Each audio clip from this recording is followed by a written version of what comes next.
When I was 11, my brother was born prematurely, and I watched a surgeon save his life. And since then, I wanted to become a surgeon more than anything else in the world.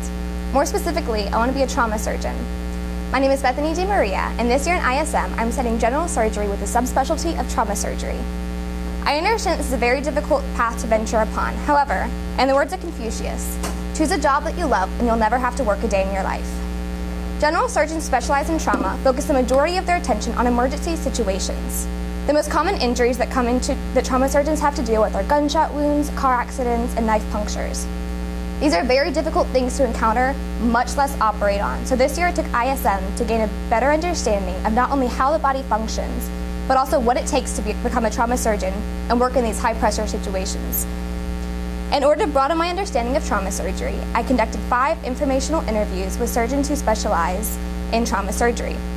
All of the people who I interviewed were at Parkland Medical Center, and the reason I only interviewed people from Parkland Medical Center was due to the fact that it is a level 1 trauma center.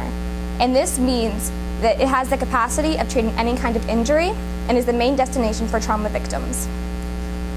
The first interview that I conducted was with Dr. Kareem Abdel Fattah. Dr. Abdel Fattah is the Associate Professor of Surgery in the Department of Trauma and Critical Care. One of the main things that was brought up in our interview was that Parkland was a county hospital. And this means that any kind of person can come in, and that means that there's a lot of uninsured people and a lot of undereducated people. A lot of the surgeons mark this as one of their least favorite things, but in the case of Dr. Abdel Fattah, this is one of his favorite things. He said that the ability to help anyone in any situation, give everyone the same kind of medical care, is amazing. He really opened my eyes to see that in the world of surgery, everyone is equal, and being able to offer the same kind of care to everyone brings the community closer together. The number one thing that Dr. Abdel Fattah felt that a surgeon must have is good judgment. There will be a lot of cases that are coming into the ER, and not all of them are going to be operational. So a trauma surgeon has to make the decision when to operate, and if they do operate, how to operate. And he felt this is a very critical skill that is hard to acquire, but is very necessary. My second interview was with Dr. Christian Minshaw. Dr. Minshaw is the Chief of Surgical Care, as well as the Director of Burns and Trauma at Parkland Medical Center. She really opened my eyes to see how trauma surgeons run the show in a way. They do this because they're not boxed into one specific specialty. When a polytraumatic patient comes into the ER, it is not only the trauma surgeon's duty to treat the general aspect of the trauma, but they must also know every other part of the body and be able to operate on it. The mobility that specializing in trauma surgery gives you is really amazing. It has also explained the importance of having a full life. He, like I, finished school at an Excel pace and skipped a grade. There we go. It was probably one of his biggest regrets. However, he loves his job, and the fact that he skipped a grade that he regretted it showed me how hard that the job can be because they're constantly working at it. My third interview was with Dr. Maureen Finnegan. Dr. Finnegan is the Director of Orthopedic Surgery, as well as the Director of Orthopedic Trauma Surgery at Parkland Medical Center. She was the only surgeon who I interviewed that was 1, a woman, and 2, an orthopedic trauma surgeon instead of a general trauma surgeon. So the difference between an orthopedic trauma surgeon and a general trauma surgeon is that the orthopedic trauma surgeon deals mostly with the aftermath of surgeries.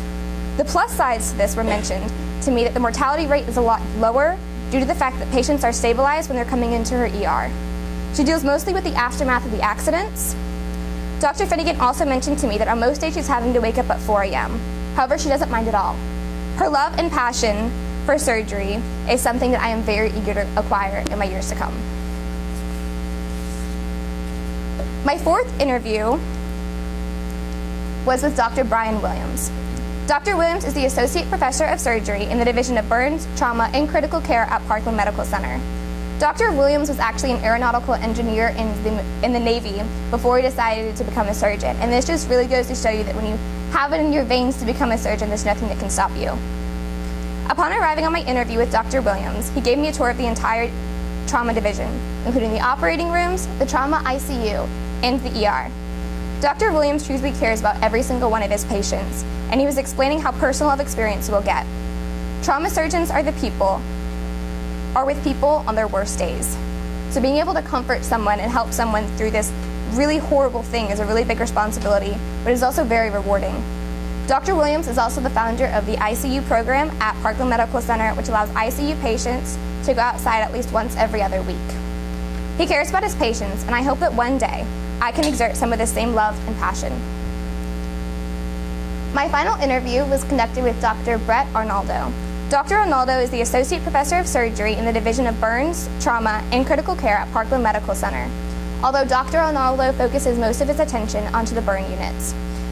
I have always known that having a family and being a surgeon is going to be very difficult, especially for a woman. But Dr. Arnaldo was the first surgeon who I talked to that really explained that you don't want to separate having your job and having a life. You want to incorporate them.